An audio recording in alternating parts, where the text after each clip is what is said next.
The crystal glasses clinked as Margaret Davidson, my mother-in-law, raised her fourth glass of champagne. A toast, she announced to the gathered family, her voice carrying that familiar, condescending tone, to the Davidson family fortune built by generations of hard work. Her eyes fixed on me. Not that some people would understand that. I took a small sip of water, maintaining my composure as I have for the past 3 years of marriage to her son Thomas. The monthly family dinners at the Davidson mansion had become an exercise in patience, each one featuring some new subtle, or not so subtle, dig at my supposedly humble origins. "Mother," Thomas started, but she waved him off. "Oh, darling, I'm just stating facts. When you married her," she gestured at me with her glass. "Everyone wondered what a Davidson heir was doing with a girl from nowhere." What the Davidsons didn't know, what nobody knew except my private banking team, was that I, Elena Chen, was the majority shareholder of Davidson Industries through a series of shell companies and investment vehicles. The family fortune Margaret loved to brag about actually belonged to me. "Tell us again, Margaret," her sister-in-law Susan chimed in, "about how your grandfather built the company from nothing." I suppressed a smile, thinking about the thick file in my office safe that told a very different story. Davidson Industries had indeed been founded by Margaret's grandfather, but he'd lost control of it decades ago through a series of poor decisions and questionable loans. My father, a quiet but brilliant investor, had acquired the majority stake through careful market maneuvers in the 1990s. When he passed away 5 years ago, he left me not just his fortune but also his business acumen and a letter explaining the true ownership of Davidson Industries. "Keep it quiet," he'd advised, "until the right moment." "Elena," Margaret's sharp voice cut through my thoughts, "I noticed you're not drinking champagne. Not good enough for your refined tastes." "Just being careful with expenses," I replied mildly, knowing it would rile her up.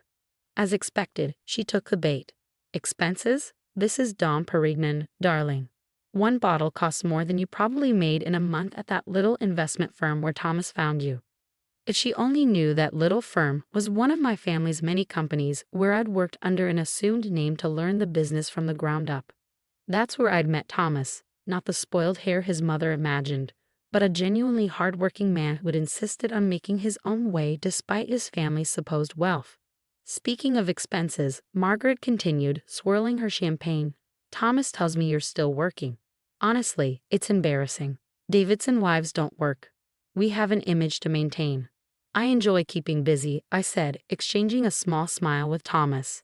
He knew I worked because I loved it, though even he didn't know the full extent of my business empire. "Busy?" Margaret scoffed. "Is that what you call it?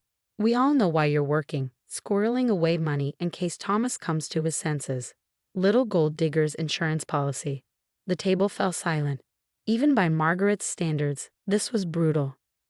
"Mother." Thomas stood up, his face flushed. "That's enough." But Margaret was on a roll, the champagne having loosened her tongue beyond its usual careful cruelty. "Oh, sit down, Thomas. We all think it.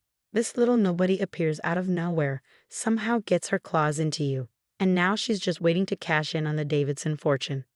I thought about the quarterly reports sitting on my desk, showing how Margaret's extravagant lifestyle was slowly bleeding the company dry. The Davidson fortune she loved to brag about was largely smoke and mirrors, propped up by loans and creative accounting. "Actually, Margaret," I said quietly, "I've been meaning to discuss the company's finances with you." She laughed, a harsh sound that echoed through the dining room. "You? Discuss finances with me? I'm on the board of Davidson Industries, dear. What could you possibly tell me about our company?" The moment of truth I'd been waiting for had finally arrived. I reached into my purse and pulled out a slim folder. "Well, for starters, I could tell you about the unauthorized loans you've taken out against company assets. Or perhaps you'd like to discuss the offshore accounts where you've been funneling company money." The champagne glass froze halfway to her lips. "What are you talking about?" "The Cayman Islands accounts, Margaret. The ones you thought nobody knew about. Or should we discuss the shell company you created to buy your vacation homes using company funds?" "How dare you!" She slammed the glass down, champagne sloshing onto the imported tablecloth. "Thomas, are you going to let her speak to me this way?" Thomas looked between us, confused. "Elena, what's going on?" I opened the folder and slid some documents across the table. "These are the real financial statements of Davidson Industries. Not the doctored versions you've been showing the board, Margaret. Would you like to explain why there's a $50 million discrepancy? Margaret's face had gone from flushed to pale. Where did you get those? Those are confidential board documents. They're my documents, Margaret, just like this is my company. The silence that followed was deafening. Margaret's champagne glass slipped from her trembling fingers, shattering on the hardwood floor. What did you say? Davidson Industries. I own it. Or more accurately, my family has owned it since your father lost control of it 30 years ago. We just let the Davidson name stay on for historical reasons. Thomas stared at me, his mouth open. Elena, I'm sorry I couldn't tell you sooner, darling. But I needed to understand who you really were, not who you pretended to be for your family's sake. Margaret stood up so quickly her chair toppled backward. You're lying. This is ridiculous. I'm calling security. Your security team reports to me, Margaret. They have for years. Just like your board of directors, your executive team, and every significant shareholder you think supports you. The color drained from her face as the truth began to sink in. All those years of condescension, of treating me like a gold digger, of bragging about the Davidson family fortune, and I'd owned it all along. This is impossible, she whispered. We're the Davidsons. This is our company. I stood up, straightening my jacket. No, Margaret. You're former employees who've been embezzling from my company.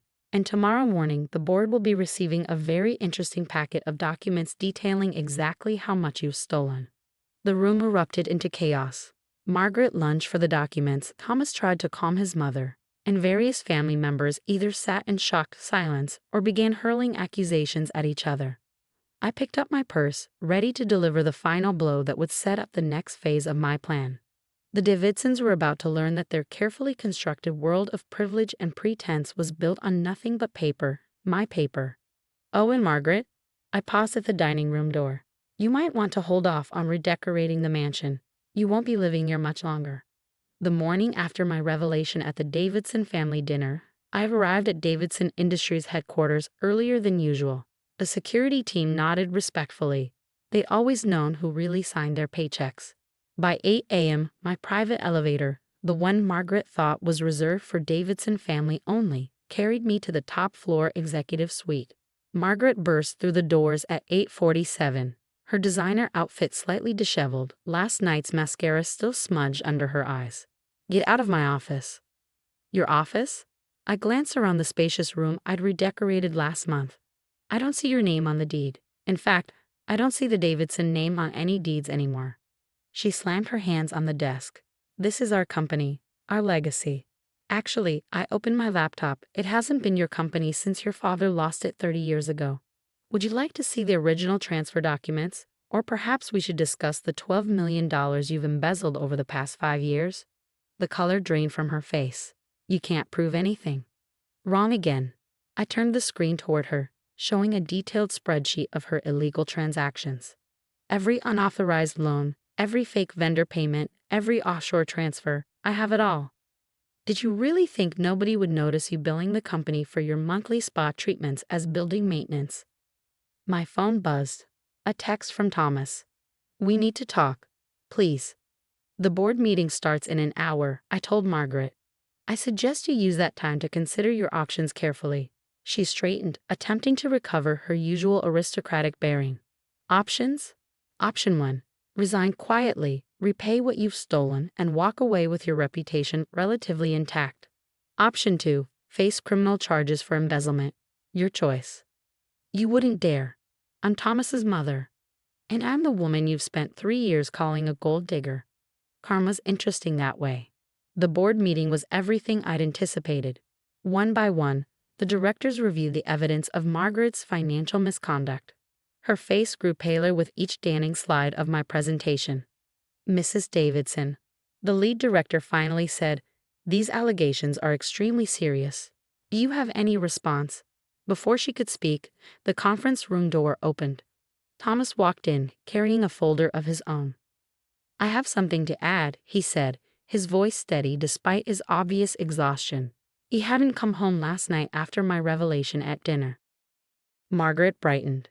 Thomas, tell them this is ridiculous. Tell them what she's doing to our family. Instead, he placed the folder on the table. These are additional records of unauthorized transactions.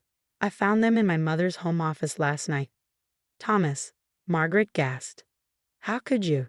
How could I? He turned to face her. How could you, Mother? I've spent my entire life believing in the Davidson legacy of integrity and hard work. But it was all a lie, wasn't it? There is no Davidson fortune, just money you stole from Elena's company. Our company. Margaret shrieked. She tricked you. She infiltrated our family. I stayed silent, letting Thomas handle this moment. He'd proven himself even more honorable than I'd hoped. No, Mother. Elena didn't trick anyone. She worked hard, earned my respect, and won my love while you were busy spending money that wasn't yours. If anyone should be ashamed, it's us. The Davidsons who've been living on borrowed time and stolen money. The board voted unanimously to remove Margaret from her position and initiate legal proceedings to recover the embezzled funds. As security escorted her out, she turned to make one final threat. I'll tell everyone. I'll expose you. Go ahead, I replied calmly. Tell everyone how you discovered the gold digger you mocked actually owns your company. I'm sure the press will love that story. After the board meeting, Thomas and I finally had our private conversation in what was now officially my office. Why didn't you tell me? He asked quietly. Would you have believed me, over your mother's stories about the great Davidson legacy? He was silent for a moment. 3 years ago, probably not, but you could have told me after we married. I needed to know who you really were, Thomas. Not the Davidson heir, not your mother's son, but you. And you proved to be exactly the man I hoped you were. By turning in my own mother? By choosing integrity over family loyalty. By being the kind of man who does the right thing, even when it hurts. 6 months later, the Davidson mansion went up for sale. Margaret had moved in with her sister in Phoenix, her social media presence notably silent about her sudden retirement. The press had field day with the story of the secret owner of Davidson Industries, but their angle wasn't quite what Margaret had hoped for. Unknown Harris exposes family fraud, read one headline. Davidson Empire's true owner reveals years of deception, declared another. The gold digger narrative Margaret had tried to spin fell apart when journalists discovered my family's long history of quiet success. Thomas and I moved into a penthouse downtown, close to the company headquarters. He insisted on keeping his job in middle management, earning his own way despite now knowing about my wealth. I'm not my mother, he said. I don't mean to pretend to be something I'm not. Last week, I received a letter from Margaret, forwarded through her lawyers. You've ruined our family name, she wrote. I hope you're satisfied with your revenge. I filed the letter away with the original documents showing how the Davidsons had lost their company decades ago. It wasn't about revenge. It was about truth finally coming to light. Yesterday, Thomas and I hosted our first dinner party in our new home. As we sat down to eat, he raised his glass. To my wife, he said, smiling, who taught me that true wealth isn't about what you have, but about who you are. I thought about Margaret, about her years of condescension and cruelty, about how her obsession with appearing wealthy had ultimately cost her everything. The crystal glasses clinked, but this time, there was no pretense, no false legacy, no stolen fortune behind the sound. My phone buzzed with a news alert. Davidson Industries stock had hit a new high under my leadership. In Phoenix, Margaret probably saw the same alert, another reminder that the fortune she'd bragged about had never really been hers at all. Sometimes the best revenge isn't just revealing the truth. It's watching those who underestimated you realize that they never really knew you at all. As for the Davidson family fortune, it turned out the real gold digger wasn't the one serving dinner in her own home. It was the one who'd been stealing from it all along.